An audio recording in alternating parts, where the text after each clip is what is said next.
नमस्कार, TV9 मराठीच्या news top 9 मध्ये आपलं स्वागत। मी प्रज्ञा। पाहणार आहोत सुरुवातीलाच 9 राजकीय घडामोडी। मागासवर्ग आयोगाच्या अहवालात मराठा समाजाला 10% आरक्षण। सूत्रांची माहिती। अपवादात्मक परिस्थितीमध्ये मराठ्यांना आरक्षण देण्याची आयोगाची शिफारस असल्याची सूत्रांची माहिती।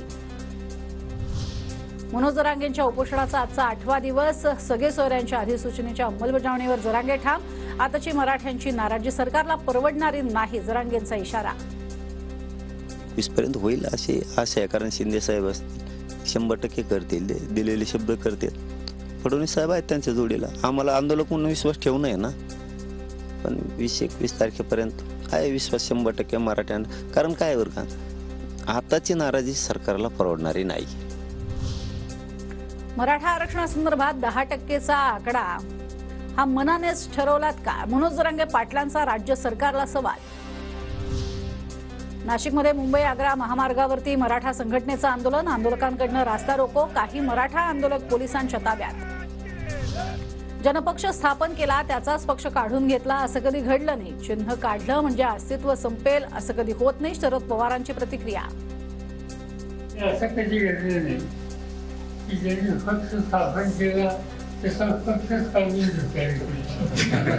संघटनेची खून आपण काढून घेतली, त्या संघटनेचा अस्तित्व संपेल असं कधी होत नसतं।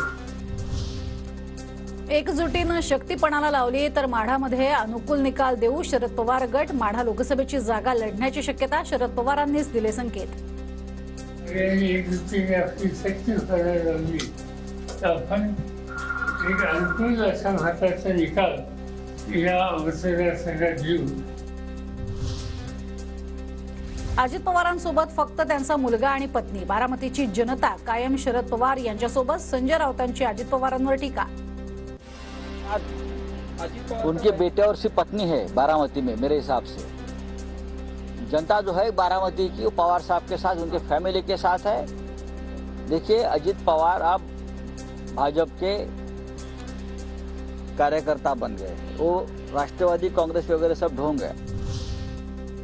भाजपने चिखलफेक करण्यासाठी टोळ्यांची नेमणूक केली। राज्याची राजकीय संस्कृती लयाला जातीये, याला मोदी, शहा आणि फडणवीस जबाबदार, संजय राऊतांचा दावा।